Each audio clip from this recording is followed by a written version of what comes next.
Well, Mr. Grimble, I didn't expect to see you here at this hour. I am worried about Miss Lavinia, needless to say. I also thought I might learn something of interest about the investigation. This difficulty, if it persists, can do great harm to the business. Sir Bromsby and Miss Lavinia had rather strained relations, it seems. Well, Sir Bromsby and Miss Lavinia have never got on very well. Of late, their distance had grown due to the influence of several incidents. What sort of incidents, precisely? I do remember one instance in India, where Sir Bromsby attacked a friend of Miss Lavinia. He was our native cartman's son. It seems he spilled a jug full of water that was intended for Sir Bromsby to wash his face. Bromsby began cursing and thrashing the boy before his daughter's very eyes. Miss Lavinia took her friend's part and spoke to her father most rudely. The devil, you say? What occurred next? There is no one in the whole of India who would have dared address Sir Bromsby in such a manner. He stayed closeted in his office for the entire day. The next day he fired the carter. But despite these incidents, I am still sure that Miss Lavinia sincerely loved her father.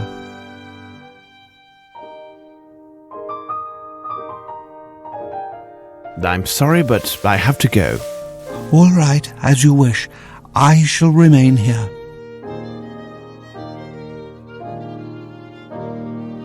I have to leave you, sirs. I need to verify certain things.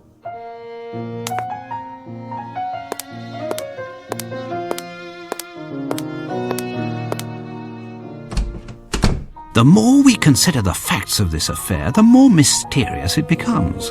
The important thing is to be precise and rigorous in your analysis. But at Scotland Yard, we know this well. Reminds me a bit of bad business I resolved. I believe it involved a theft of sticks from a polo team. I have myself engaged in this sport but a few years ago. Really?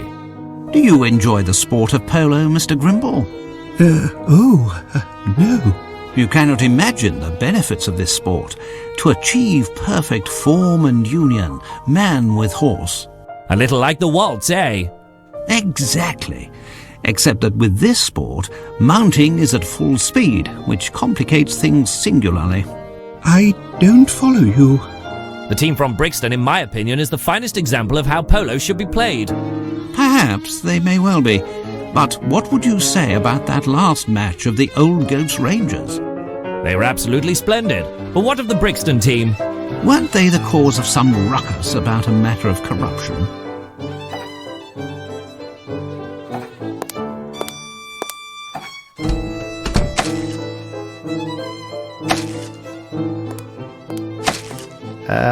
May I come in? Well, oh, take that! Pardon me. It is already quite dead, you know. Oh, you frighten me! I have a case of the nerves, you understand. I cannot find my bottles. On the table. No, not those!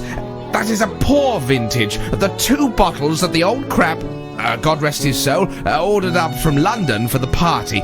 Both were 18-year-old whiskey, perfect for the digestion and the heart's sorrows. And who could have taken them? I'm sure that the barman from Hertford stumbled them. Who else would know to take those particular bottles over the others? Very good. I will leave you to your chicken then. That's it.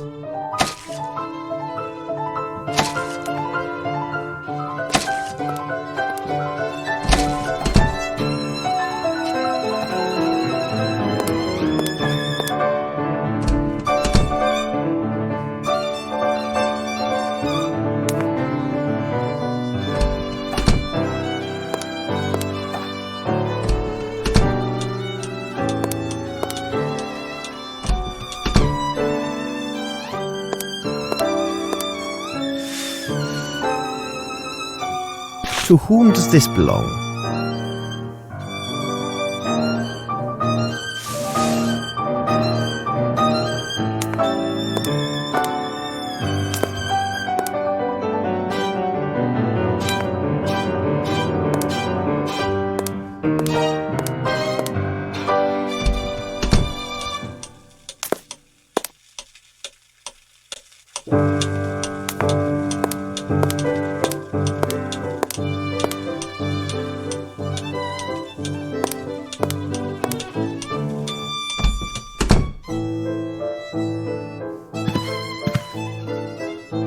handbag of Lavinia Bromsby.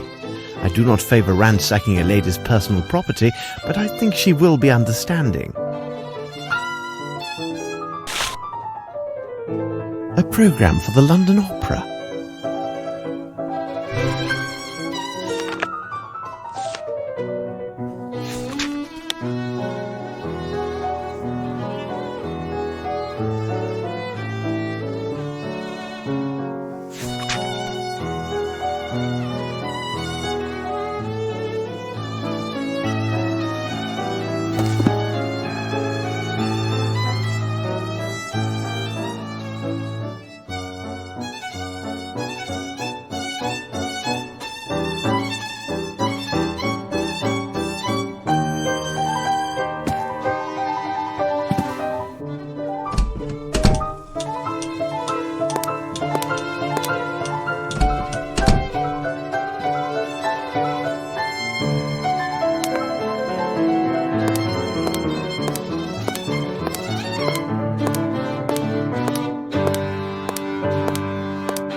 I feel quite ready to answer your questions now, Mr. Holmes.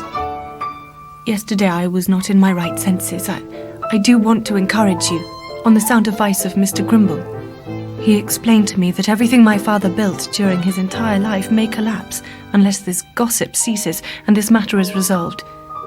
Do you agree, Mr. Holmes? Whatever the truth is, I will reveal it. First of all, it is necessary for me to know your acts and your movements during this unfortunate event. First I attended my appearance in the powder room. Then, as my father requested, I was standing quietly just inside the ballroom.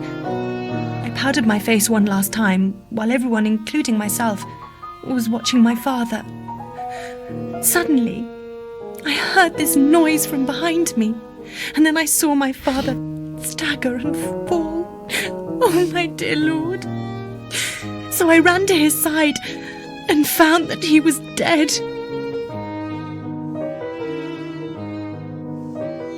What was your relationship with your father? We barely saw or even wrote to one another for 6 years. But the father that met me upon my return was not the man I remembered. Something in his eyes had changed. There was a wariness there and perhaps even some unexplained anxiety. Forgive me, but it seems Lieutenant Harrington has made himself responsible for your care. Oh, he has proved himself to be most gallant and considerate. I have no friends here, other than Mr. Grimble. Mr. Harrington neither requested nor expected any recognition for his kind interventions, and was most attentive yesterday evening. Thank you for answering my questions, miss. Oh, it is me who should be thanking you. As I mentioned to you before, if this investigation is to proceed properly, it'll be necessary to examine your father's personal documents. May we see his office? I suppose Sir Bromsby kept his papers in this drawer. Watch out! Good God! It must be one of Fowlett's inventions. Sir Bromsby mentioned he had asked his lawyer to devise security measures to protect his private documentation. I remember now that Fowlett has a unique passion for mechanizations and automatons. I had no idea what kind of devices he had created. Inspector Lestrade, I give you leave to tend to your appearance. I doubt you can return to the yard in such disrepair. I will now examine this room according to my methods.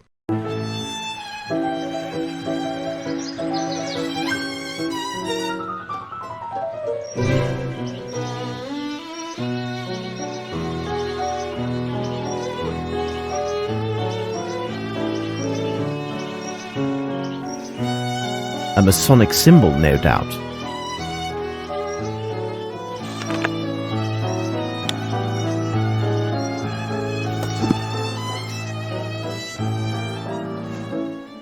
The young Lavinia, with her grandfather, no doubt.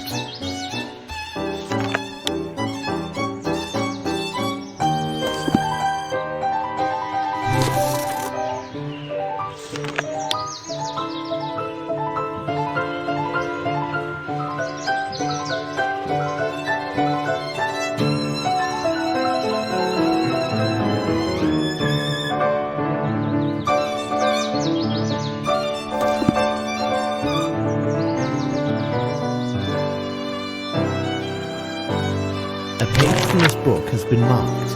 Let's examine it.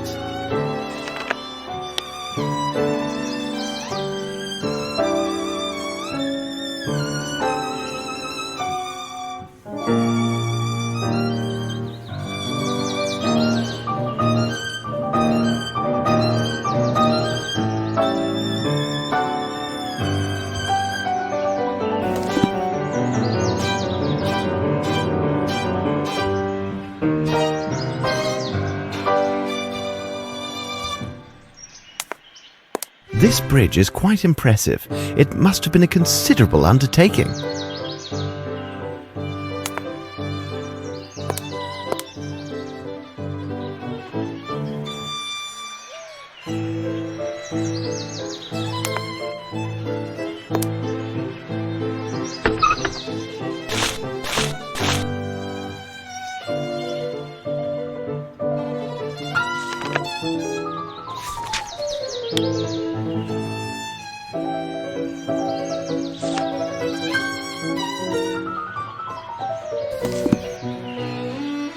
It is the pieces of the English edition of the Indian newspaper.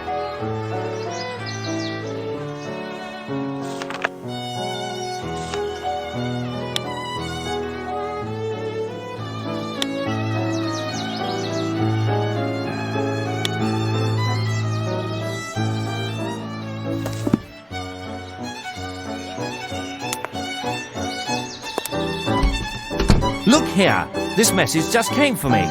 2 days ago, Mr. Horace Fowlett was seen leaving for the North Country. The constable for the town of Flatton, where the solicitor resides, obtained this information from Fowlett's neighbours. I have a bad feeling about this, Watson. What would you say to a short jaunt to Flatton to finish off our day? No objection at all, Holmes.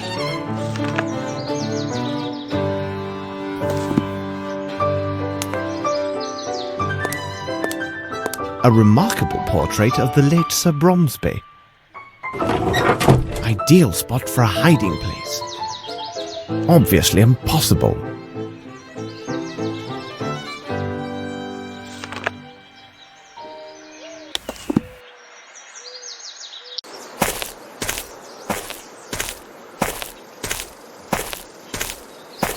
Cabby? Hello, gentlemen. Constable Fletcher here. Good day, Constable. Can you help us? Yes, Inspector Lestrade of Scotland Yard wired me about your arrival and instructed me to do as I would with the Inspector himself. Would you be so good to take us to the neighbours who spoke of that night? Come with me. Here we are. Excellent.